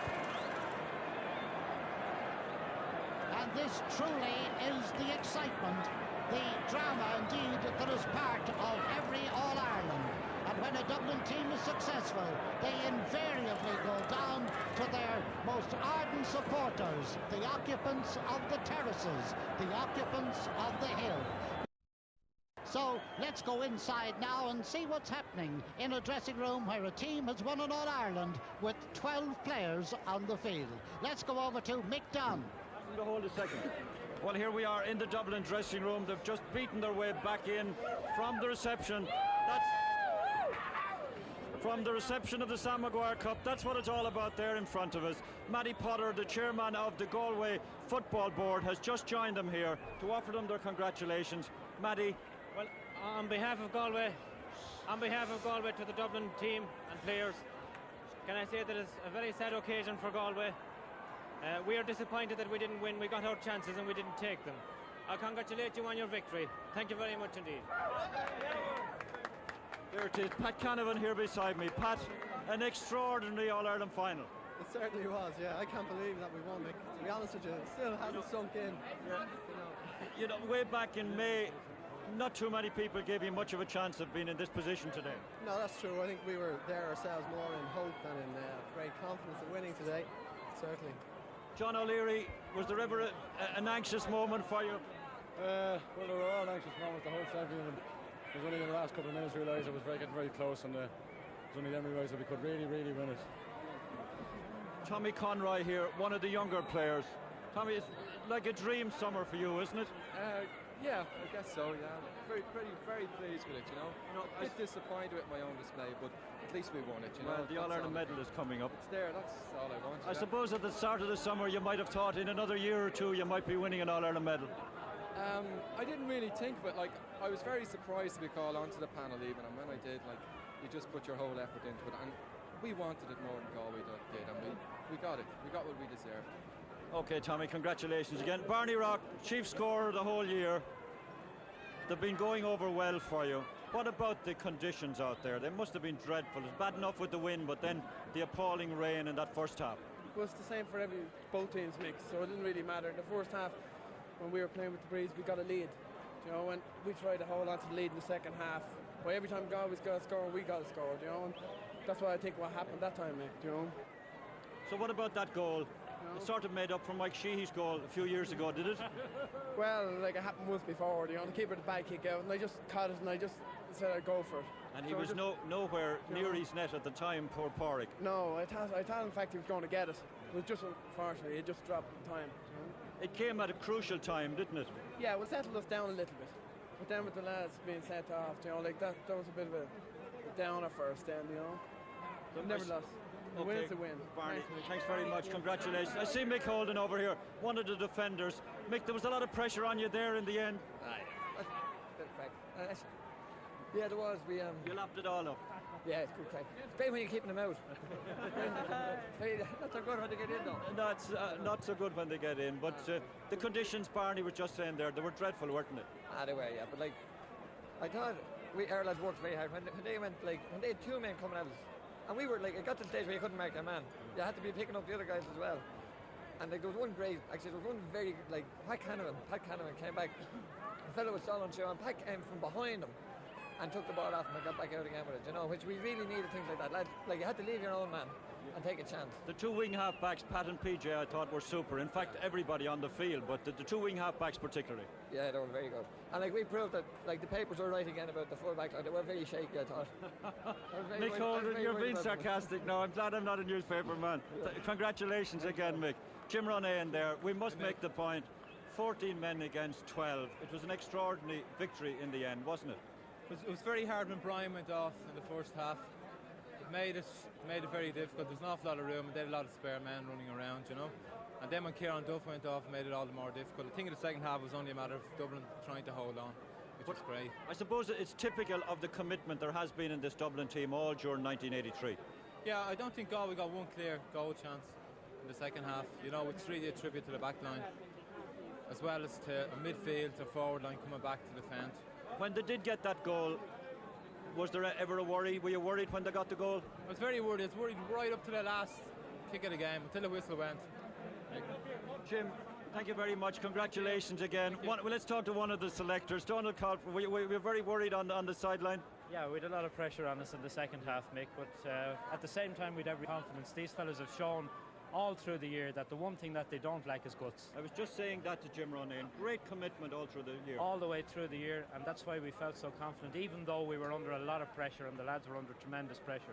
Fair play to them to win an All-Ireland with 12 men in the situation as it existed out there today was absolutely it must be an extraordinary victory because of that, with 12 men, as you say, and playing against 14. Yeah, well, I mean, with the pressure that was on us, playing against the breeze in the second half, with all the chances, if you like, and all the opportunities to come for Galway. Your colleague there, just with it. John, thank you very much. Your colleague there, Kevin Heffernan, just beside you. Kevin, congratulations. I know before the game, we were talking here in this dressing room, you were worried about the conditions. They were even worse after the game started with that terrible rain.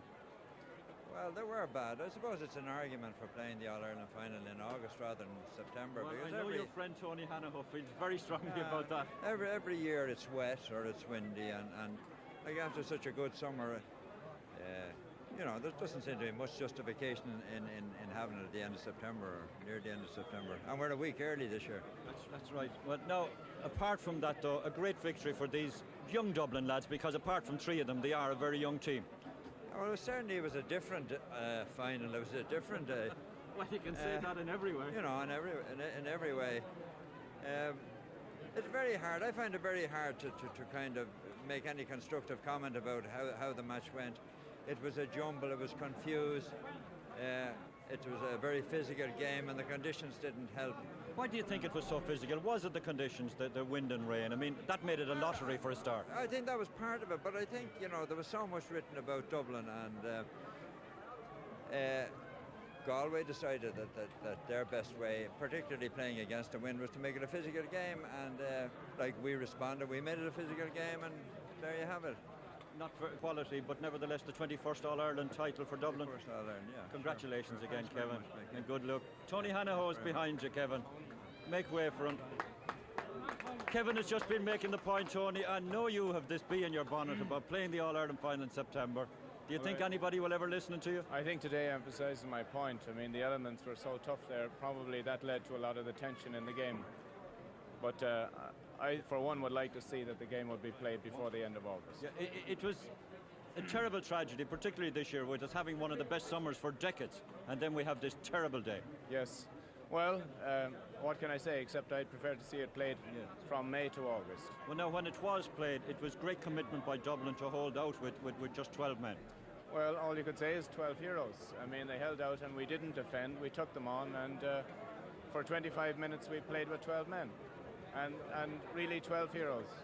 They were indeed, and most of them are so young, apart from the three, Anton and Tommy Drum and Brian Mullins. I mean, they're really you would be expecting maybe a year or two before they would come good. Well, I'd say if they were young or inexperienced before they started today, they grew up a lot in the last 70 but of minutes. course, they had such a great campaign, and the extra matches with the draws didn't kill them anyhow. I mean, it was all to their benefit. No, yes, they played very well. We had our lucky days against, I'd say, Offaly probably took us a bit for granted. We were lucky against Meath, we were lucky against Cork. And, well, they've won the All-Ireland now and they have to defend it. Well, Tony, congratulations to you and the rest of the selectors. Well, we've just been talking about some of the older ones. Anton, you're not all that old, but old in the sense of being experienced. And the young lads responded terribly well to you all during the summer, didn't they? I think they really showed it there today. I mean, I think everybody really played with tremendous determination and tremendous spirit, especially in the second half when our backs were really to the wall. And I think Pat Canavan, John Caffrey and Jim Renan and Tommy Drum made tremendous stuff to keep the ball out of our defence. There was great commitment from the young lads. Here beside us is this man who must be one of the sorriest men, but Brian Mullins did so much to bring Dublin here today. Brian, what can you say about the All-Ireland final? I can't say anything yet, Mick, because I haven't really thought about it. I think that it's a great occasion for the young Dublin players. I think they proved today beyond anywhere that they don't need anybody carrying them. They carried themselves today, and I'm very disappointed that I wasn't there for the whole hour.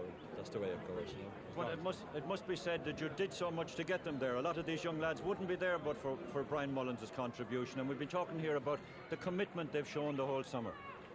Yeah, they've shown an awful lot of commitment during the whole summer, and like there has been a lot of talk that at the beginning of the summer that they hadn't a good team, and then as the summer wore on, there was the talk that they were dependent on a few players, and like during the week it was Tommy Drum, myself, and Anton O'Toole, and like today they showed that they had PJ Buckley, Pat Canavan, they were brilliant. Jim Renan and caught some great balls. John Caffrey ran until he was carried off, you know, and there was no way but that Dublin deserved to win that All-Ireland, even with only 12 men in the field. That was the thing. 12 men against 14 was an extraordinary victory, really.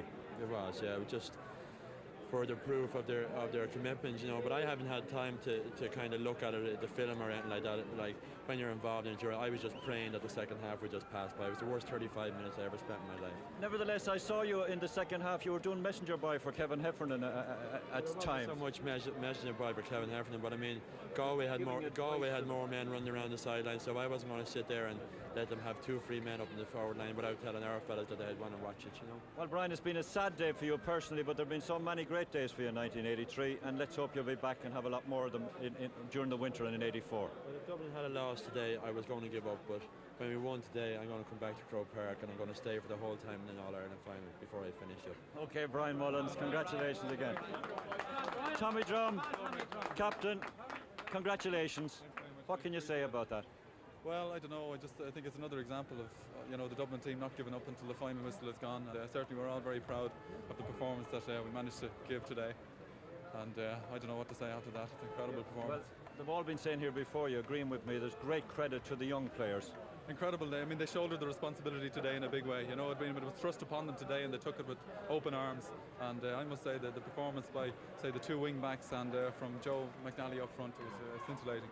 Well, there's all this talk all the year about tactics and everything, and there was before today, but I mean, tactics really went out the window in that All-Ireland final, what with the wind and then the downpours of rain during the first half. Well, I think as Mick Holden said after the game, it might have been one of the worst games of all time, but by God, it was good to win it. No, Dublin won't remember it as one of the worst All-Ireland finals, though, the 21st title now. No, but at the same time, I really feel for the Galway lads. You know, I mean, I know myself what it's like to be beaten in an All-Ireland final, and I know what they're feeling in the dressing room at the moment, and particularly having the advantage of the extra couple of men, but at the same time we have had the advantage of the extra man. It hasn't always worked in our favour. I think it's a very invidious situation to be in. Yeah, I know we've talked about this before, and particularly it has happened in hurling somewhat, but isn't it extraordinary that it often reacts the other way on the team that has less men, if you like? Yeah, I remember at Leinster final we were involved in a couple of years ago, and the opposition had the extra man, and it didn't seem to make any difference. It certainly made us work all the harder.